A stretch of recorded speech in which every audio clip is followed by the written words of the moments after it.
여기에 종이 한 장 있거든요. 이 종이의 두께가 0.14mm라고 그래요. 두께가. 이걸 한 번 접으면 2배가 되겠죠. 그 다음에 또 한 번 접으면 또 2배가 돼요. 이걸 제가 접어봤더니 한 6번까지밖에는 못 접어요. 마음대로 접었더니 이렇게 접어지거든요. 접으면 접을수록 2배씩 늘어나는 것을 보게 됩니다. 자, 그러면은 이것을 접지를 못하는데 만약에 접을 수 있다면 20번을 접으면 두께가 얼마큼 될까요? 상상이 안 될 거예요. 지금 보시는 대로 얼마만큼 되느냐 하면 146.8m가 돼요. 엄청나죠? 예. 그러면은 42층 아파트 높이라고 그래요. 자, 그러면 또 접어서 50번을 접어요. 그럼 얼마큼 될까요? 한 100층 정도 될까요? 아니면 백두산 높이만큼 될까요? 아니면 가장 높은 산 히말라야 산 높이만큼 될까요? 아니요, 놀라지 마십시오. 지구에서 태양까지 가는 거리인 1억 5,763만 킬로미터가 된다는 거예요. 50번만 접었는데도 한 번 더 접으면 어떻게 될까요? 51번 접으면 지구에서 태양까지 갔다가 오는 거리가 되는 거예요. 상상하기 어려운데 사실 그렇습니다. 이것을 가르쳐서 수학에서 기하급수라고 그렇게 말을 합니다. 여러분이 기하급수로 나타나는 것이 제가 보기에는 2가지가 있는 것 같아요. 첫째는 뭐냐면 지금 우리가 겪고 있는 바이러스의 세계입니다. 바이러스의 세계는 기하급수보다도 더 많이 번성할 수가 있어요. 또 하나가 뭐냐면 둘째는 복음의 능력으로 제자를 삼는 비전이 그와 같은 것입니다. 여러분, 세계를 팬데믹에 빠뜨린 코로나19 바이러스를 한번 생각해 보시기 바랍니다. 중국 우한에서 시작된 바이러스가 지난주 9월 1일 날 통계를 제가 살펴보았더니 전 세계 감염자가 얼마예요? 보이시나요? 6억 690여 명이 확진됐다고 그래요. 6억 명이. 그리고 사망자는 649만 7천 명 정도, 지금 이미 며칠 지났으니까 아마 650만 명이 넘었을 거예요, 사망자가. 우리나라 통계로 보면 우리 인구의 절반 정도가 되는 2,300만 32만 7천 명 정도가 확진되었습니다. 저도 그 중에 하나고요. 아마 여러분도 그 중에 하나가 될 거예요. 사망자는 26,876명, 우리나라. 굉장히 수치적으로는 사망률은 낮은 것을 보게 됩니다. 문제는 뭐죠? 코로나가 완전히 소멸된 것이 아니라 여전히 진행 중에 있다는 것입니다. 언제 끝날지, 얼마만큼의 더 많은 사망자를 낼지, 더 많은 사람들이 확진될지, 또 문제는 뭐죠? 변이 과정을 자꾸만 일으켜서 심각해진다는 것입니다. 이런 불확실성 속에서 우리가 지금 살고 있거든요. 지금까지 인류를 괴롭히는 많은 이 바이러스가 있었습니다. 대표적인 전염병을 보면 14세기에 유행했던 흑사병으로 그 당시에 2,500만 명이 죽어요. 유럽에서만. 2,500만 명은 얼마만큼의 수냐면 그 당시에 유럽 인구의 3분의 1에 해당하는 숫자가 이 흑사병 때문에 죽습니다. 3분의 1이 죽었다고요. 또 천연두가 생겨나서 15세기에 아메리카를 초토화시켰는데 그 당시에 아메리카 전체 인구가 1억 명이었답니다. 1억 명이었는데 그 1억 명 중에서 90%가 죽어요. 90%는 얼마인지 아십니까? 9천만 명이 죽고 1,000만 명만 살아남았던 거예요. 이 신종 전염병 20세기에 특별히 3억 명이 또 천연두 때문에 죽어요. 19세기 초에 유행했던 흑사병은 200년 동안에 10억 명 이상의 사람들의 목숨을 빼앗아가요. 지금은 이제 흑사병이 거의 나타나지 않는데 다른 바이러스가 이처럼 자꾸만 생겨나는 것을 보게 되지 않습니까? 이렇게 기하급수적으로 전파되는 바이러스 전염병은 자꾸 변이를 일으킨다는데 문제가 있습니다. 그래서 아주 강력하게 생겨나고 또 생겨나는 게 바이러스의 세계입니다. 예를 들어서 1918년에 시작된 인플루엔자가 그해 봄에는 아주 순하게 시작이 됐어요. 그러면서 이거 시간이 지나면서 그의 여름을 거치면서 변이의 과정을 일으켜요. 그리고는 놀랍도록 그 인플루엔자 때문에 3천 내지 4천만 명이 죽어요. 변이 때문에. 에이즈 바이러스가 처음에는 아주 순하게 시작이 됐어요. 그런데 1980년대에 이르러서 변종을 일으키게 돼요. 변이를 일으키면서 25년 동안에 2,500만 명이 지금도 죽고 있어요. 이렇게 바이러스가 변이 때문에 생겨나고 있다는 겁니다. 지금 코로나도 여러 번의 변이를 일으키잖아요. 다행스럽게도 더 강력하지 않게 일으켰던 것을 보게 되는데 앞으로 어떤 변이를 일으킬지 모르는 거예요. 이게 바이러스 기하급수적으로 늘어나고 있는 세계라고 할 수 있는 것입니다. 여러분, 전염병은 어떻게 되죠? 접촉을 통해서 확산되는 것을 보게 됩니다. 그리고는 계속해서 기하급수보다도 더 많게 번식이 돼요. 한 사람이 한 명에게 번식하는 것이 아니라 10명, 100명, 한 공동체 전체를 다 전염시킬 수도 있는 능력을 갖고 있지 않습니까? 이런 전염병들은 세상에서 없어져야 하는데 없어지진 않아요. 왜냐하면 사람의 죄로 말미암아 질병, 바이러스가 이 땅에 왔기 때문에 주님이 재림하셔서 새하늘과 새 땅을 만들 때까지는 여전히 바이러스는 존재할 수밖에 없다는 것입니다. 여러분, 그런데 놀라운 것이 있습니다. 성경 말씀을 보면 이 전염병에 사도 바울이 비교되었다는 겁니다. 복음을 전하는 사도 바울이 전염병과도 같은 자다라고 욕을 먹었다는 겁니다. 사도행전 24장에 보면 총독 벨릭스 앞에 고발당한 바울이 그 당시에 대제사장이었던 아나니아가 이렇게 고발을 합니다. 자, 사도행전 24장 5절 말씀을 우리 같이 한번 좀 읽어볼까요? 우리가 보니 이 사람은 전염병 같은 자라. 천하에 흩어진 유대인을 다 소유하게 하는 자요, 나사렛 이단의 우두머리라. 옛날 번역은 연병이라 그랬어요. 연병. 전염병이라, 지금으로 본다면 바이러스 때문에 전파되는 전염병과도 같은 사람이라 이렇게 고발하고 있습니다.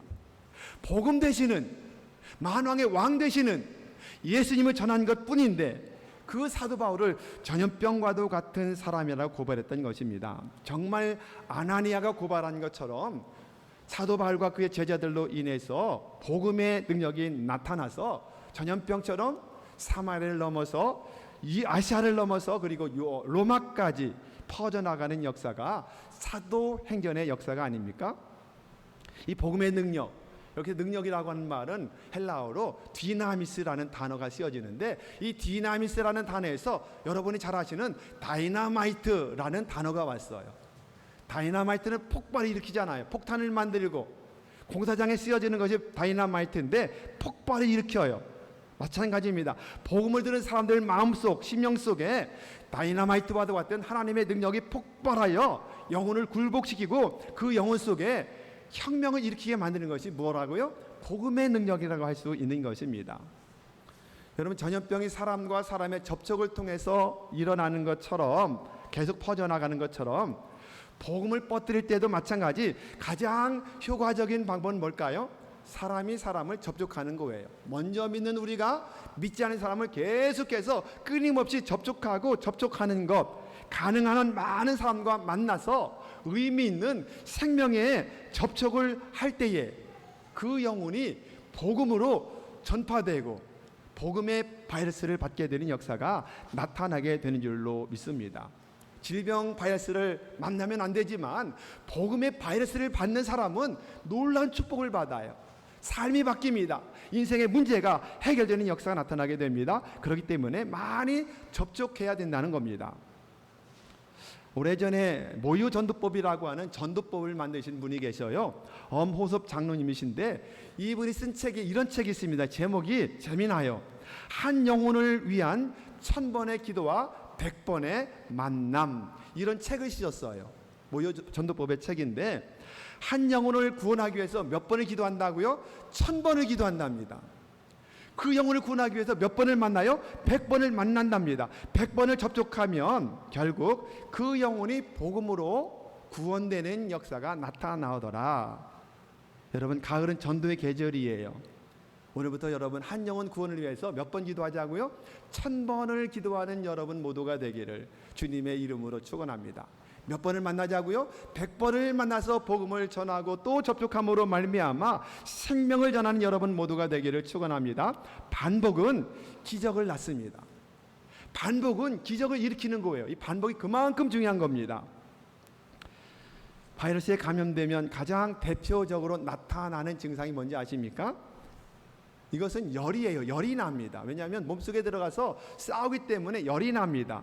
감기 바이러스, 독감이나 사스나 신종플루 아니면 지금 당하고 있는 코로나에 걸린 사람들의 대표적인 사람의 특징은 제일 먼저 열이 동반된다. 열이 동반되지 않는 분도 물론 있지만 열이 동반됩니다.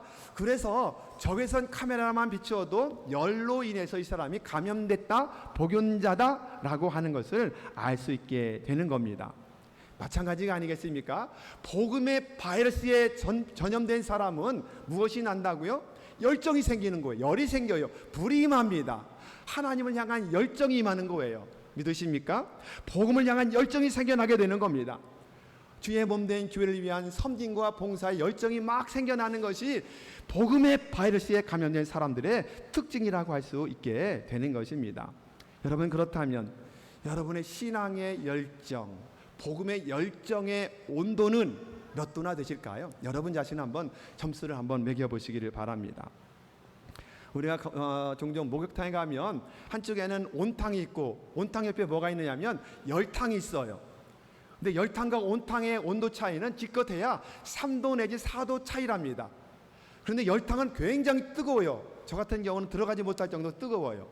근데 높은 온도 차이가 아닙니다. 3도나 4도만 높아도 뜨겁게 느껴진다는 거예요. 복음의 열정도 마찬가지가 아니겠습니까? 우리 신앙의 열정, 믿음의 열정, 사랑의 열정이 조금만 뜨거워져도 몇 도만 올라가도 굉장히 많은 차이를 가져올 수밖에 없는 거예요. 여러분, 지금보다 몇 도만 뜨거워져도 정말 뜨거운 무슨 사람이 된다고요? 불의 사람이 될 수 있다는 사실을 믿는 여러분 모두가 되기를 바랍니다. 그러기에 오늘 이 예배를 통해서 1도만 올려보십시오. 또 한 달 지나서 또 1도 올리십시오. 3도, 4도, 5도만 올려도 우리 신앙과 믿음의 열정은 뜨겁게 되는 줄로 믿으시기를 우리 주님의 이름으로 축원합니다. 사랑하는 여러분, 여러분도 이 다이너마이트와도 같은 폭발적인 능력으로 전하는 복음의 바이러스가 되어보지 않으시겠습니까? 복음이 들어가면 심령마다 막 영적인 대혁명이 일어나게 되거든요. 이게 예수님의 복음의 능력이에요. 이 복음을 평생 전하는 여러분 모두가 되기를 예수님의 이름으로 축원합니다. 자, 오늘 말씀을 보면 우리 주님의 열정적인 사역을 소개를 하고 있습니다. 자, 23절의 말씀을 함께 읽어볼까요? 예수께서 온 갈릴리에 두루 다니사 그들의 회당에서 가르치시며 천국 복음을 전파하시며 백성 중에 모든 병과 모든 약한 것을 고치셨다. 이렇게 말씀합니다. 자, 여기에서 주님의 3대 사역이 나오죠. 주님이 이 땅에 오셔서 3년의 공생애를 이루어 가셨는데 가장 대표적인 사역은 3가지로 요약이 됩니다. 첫째는 뭐라고요? 가르치셨다. 두 번째는 천국의 복음을 전파하셨어요. 전도하셨습니다. 세 번째는 모든 병과 모든 연약한 것들을 다 담당하시고 짊어지셔서 고쳐주셨다. 이렇게 말씀합니다. 우리 주님께서 이 3대 사역을 가지고 새벽부터 늦은 밤까지 계속해서 사역했더니 열정이죠. 불이죠. 어떤 역사가 일어나죠? 24절, 25절을 같이 읽습니다. 자, 시작. 그의 소문이 온 수리아에 퍼진지라 사람들이 모든 앓는 자, 각종 병에 걸려서 고통당하는 자, 귀신 들린 자, 간질하는 자, 중풍병자들을 데려오니 그들을 고치시더라. 갈릴리와 데가볼리와 예루살렘과 유대와 요단강 건너편에서 수많은 무리가 따르더라. 할렐루야. 예수님의 소문이 갈릴리만이 아니라 온 유대 땅으로 퍼지게 되고 그리고 수리아 지방까지 퍼지게 되었다. 이렇게 말씀을 하고 있습니다. 수리아 지방, 주님의 복음의 능력이 갈릴리만 있었던 것이 아니라는 거예요. 팔레스타인을 넘어서고 그리고 그 당시에 나중에 초대교회가 세워지게 되었던 수리아 지역까지 복음이 전파되는, 갈릴리 지역만이 아니라 지금 옆에 있는 것처럼 수리아 지방은 그 윗지방까지 다 포함하는 지역이 되거든요. 그 지방까지 계속해서 퍼져나가게 되었다는 겁니다. 어떻게 이 능력의 사역이 가능했다고요? 주님의 3대 사역으로 인해서 이렇게 되었다라고 말씀하고 있는 것입니다. 주님의 3대 사역으로 인해서 지역을 다 장악하되 갈릴리를 벗어나서 온 유대와 대가벌리 그 다음에 수리아까지 그 높은 지역까지 그곳까지 복음이 전파되는 역사가 나타나게 되었던 겁니다. 자, 주님의 3대 사역을 좀 더 구체적으로 좀 살펴볼까요? 자, 첫 번째 사역은 뭐라고 그랬습니까? 온 갈릴리에 두루 다니시면서 회당에 들어가서서 무엇을 하셨다고요? 가르치셨다. 제자 삼는 사역을 감당하셨던 모습을 보게 됩니다. 우리 주님의 사역의 중심지가 갈릴리예요. 갈릴리인데 갈릴리는 넓은 지역이 아닙니다. 예수님과 같은 시대에 살았던 요세푸스의 기록에 의하면 갈릴리 지역에는 204개의 마을이 있었다는 거예요. 이 갈릴리 주변에 204개의 마을이 있었는데 인구수는 한 15,000명 정도가 갈릴리 정도에 사는 사람들이었다. 이렇게 역사적으로 기록을 하고 있습니다. 그런데 주님께서 하루도 쉬지 않고 매일매일 2개의 마을만 순회하셔도 몇 달이 걸려요? 3달이 넘게 걸리는 지역이에요. 그 당시에 뭐 교통수단이 없으니까는 걸어서 2개의 마을을 찾아서 복음을 전도하시고 가르치시고 이러려면 한 3개월 이상 걸리는 그런 날수가 생겨나게 되는 겁니다. 그런데 주님의 사역은 갈릴리만 머문 것이 아니라 지금 말씀한 대로 수리아 지역까지 계속 확장되어 나가더라. 요세푸스 기록에 의하면 수리아에 있는 사람들까지 다 합친다면 최소한 300만 명 이상의 사람은 되었다. 이렇게 말해요. 우리 부산의 인구가 350만인데 350만, 300만 정도 거의 부산 시민과 맞먹는 사람들이 주님의 영향을 받았고 주님의 소문을 들었고 주님 앞에 나와 문제 해결받았고 질병 치료를 받았고 인생의 모든 문제를 해결받는 역사가 나타나게 되었다는 것을 요세푸스의 기록을 통해서 보게 되는 것입니다. 이들을 만나서 여러 가지 모양으로 가르치셨던 겁니다. 주님은 최고의 스승이잖아요. 랍비가 되셔서 때로는 회당에 들어가서 가르치셔요.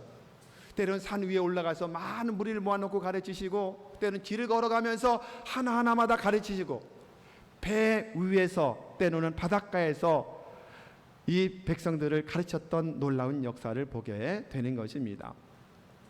그러므로 말미암아 이처럼 복음의 바이러스가 점점 온 지역에 퍼지게 되었다고 오늘 말씀하고 있는 것입니다. 자, 우리 주님께서 하신 이 사역처럼 우리 교회도 중요한 사역이 2가지가 있는데 그게 뭐예요?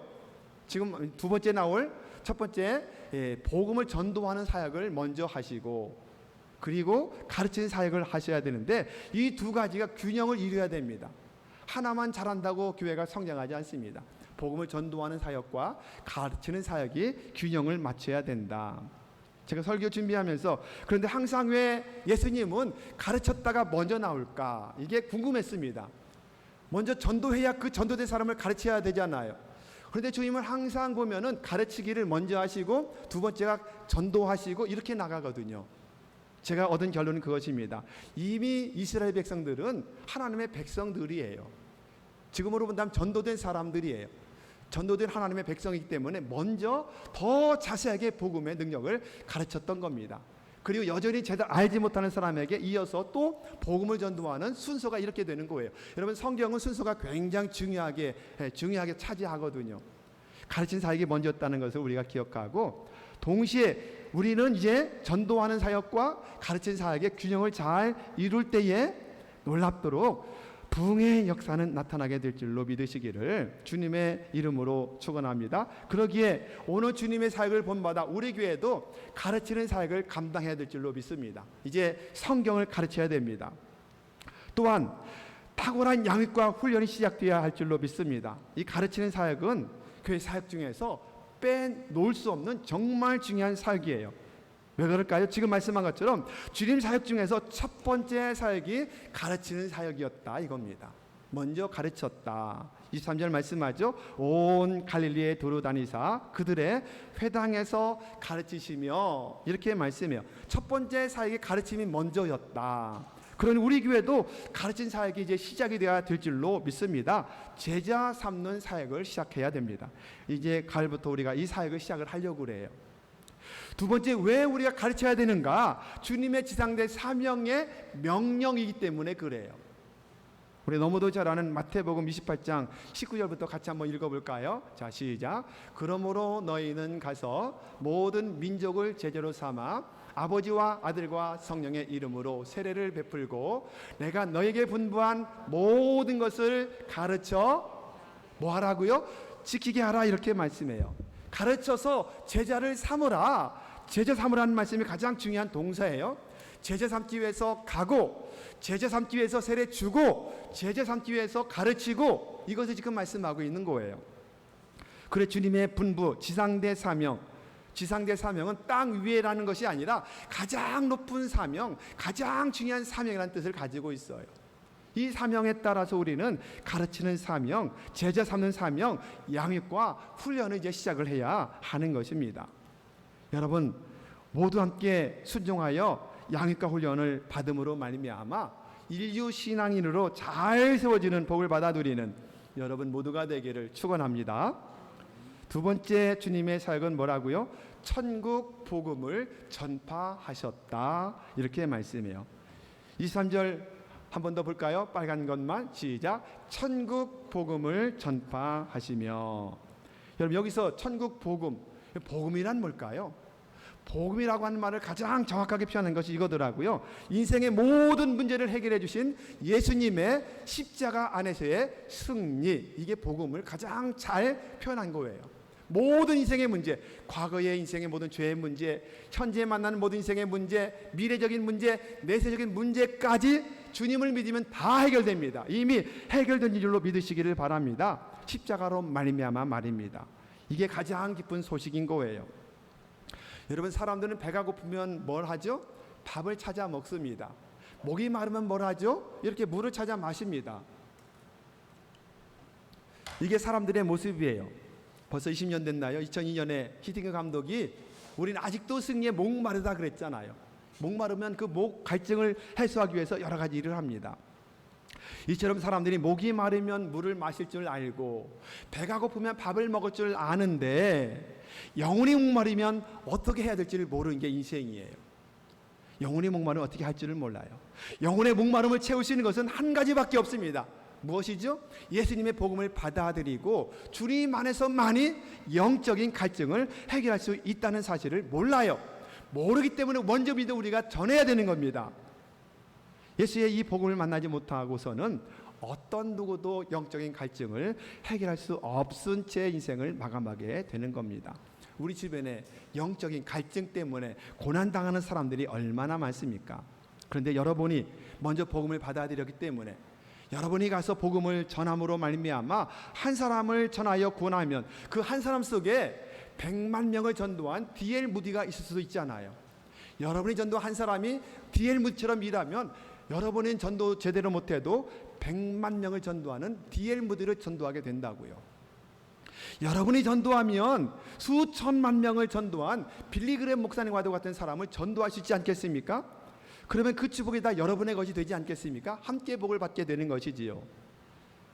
여러분, 한 사람이 전도할 때 이런 놀라운 기적의 역사가 나타난다는 사실을 믿으시기를 우리 주님의 이름으로 축원합니다. 우리 성결교회 자랑인 수교자 문준경 전도사님의 일대기를 보면 참으로 감동적인 게 굉장히 많아요. 영상으로도 제작이 되었는데요. 제가 영상을 보면서 정말 막 가슴이 뭉클뭉클하는 그런 눈시울이 뜨거워졌던 적이 굉장히 많습니다. 이 전도사님은 서울신대의 전신인 경성신학교를 졸업하시고 고향 땅인 신안군으로 내려오셔서 그 섬 11개 섬을, 그 당시에 뭐 동력선이 없어요. 나룻배를 타고 11개 섬을 다니시면서 복음을 전도하시고 11개 섬의 교회를 세우셨습니다. 나룻배를 타고 다니면서 1년에 9켤레 신발이 닳아 떨어졌다는 거예요. 그 당시 고무신이잖아요. 고무신이 닳아 떨어질 정도, 몇 켤레가요? 9켤레가 닳아 떨어질 정도로 부지런히 다니면서 복음을 전도하시고 교회를 세우시고 섬 사람들을 그렇게 섬기셨던 겁니다. 이 대목을 영상을 통해 보는데 정말 눈시울이 뜨거워지는 제 자신을 발견하게 되었습니다. 나는 정말 복음 전도하느라고 구두 한 켤레 닳아 떨어진 적이 없는데 이번에 1년에 9켤레씩을 닳게 되는 삶을 사셨다는 겁니다. 이분은 신안군에 그 당시에 11개 섬의 교회를 개척하셨습니다. 그리고 그 교회 그 교회 개척이 씨암탉이 되어서 신안군의 성결교회가 한 40여 개, 지금 제가 세보니 우리 교단 주소록에 보았더니 신안군에만 43개의 교회가 지금 세워져 있습니다. 신안군에만. 굉장한 거거든요. 이 전도사님의 헌신으로 인해서 신안군의 복음화율은 35% 이상이 된다고 그래요. 부산은 10%가 채 안 된다, 왔다 갔다 한다고 그러는데 신안군의 복음화율은 35% 이상. 특별히 암태면에는 90% 이상의 복음화율을 자랑하고 있다는 겁니다. 그곳에 이 암태면에는 예수를 믿지 않으면 농사일을 할 수가 없다는 거예요. 왜냐하면 품앗이가 안 된다는 거예요. 그러기에 다 예수 믿게 될 수밖에 없는 지역이라고 합니다. 결국에 문중경 전도사님은 조금 전에 보신 것처럼 복음을 전한다는 죄목으로 인해서 공산당들에 의해서 죽창에 찔려서 순교를 당하거든요. 그 전도사님의 장례식 때 전도사님은 추모하는 행렬이 얼마나 많았던지 독립투사 김구 선생이 죽었을 때 장례 행렬보다도 훨씬 더 많은 장례 행렬들이 와서 그분을 조문했다는 기록을 가지고 있습니다. 뿐만 아니라 이 전도사님의 전도의 영향력으로 한국교회에 수많은 교계 지도자를 배출하는 역사가 나타나게 돼요.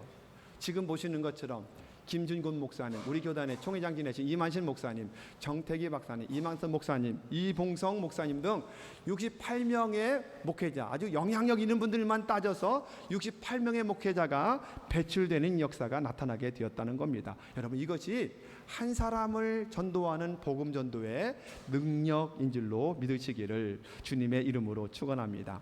가을은 전도하기 딱 좋은 계절이잖아요. 어제부터 우리가 전도를 시작하기 위해서 모였는데 비가 계속 내리는 바람에 전도를 못 나갔거든요.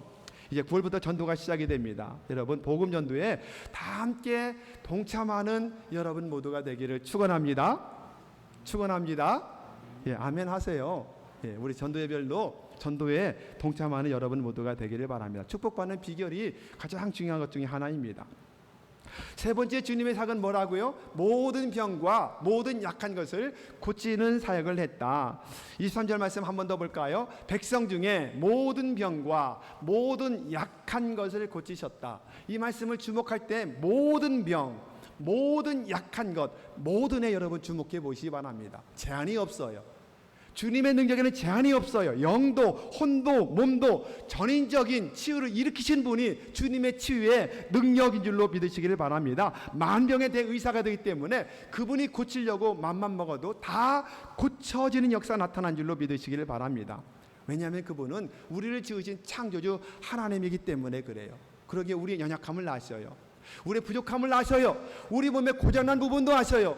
우리 몸 안에 질병도 아셔요. 그분께 아뢰 때에 주님은 각종 질병, 모든 병과 모든 약한 것을 다 고치시는 창조주 하나님이 나의 주님, 나의 아버지인 줄로 믿으시기를 주님의 이름으로 축원합니다. 그러기에 그 인생을, 나의 인생을 그분에게 맡기는 여러분 모두가 되기를 바랍니다. 여러분, 벌써 가을이 시작이 되었습니다. 가을은 독서 계절 그러잖아요. 독서 계절이니 꼭 아직 일독하지 못한 분들 성경을 꼭 읽으셔서 귀한 복을 받으시기를 주님의 이름으로 축원합니다. 성경 읽기 딱 좋은 계절 믿으시기를 바랍니다. 또 가을은 기도의 계절이라고 그러잖아요.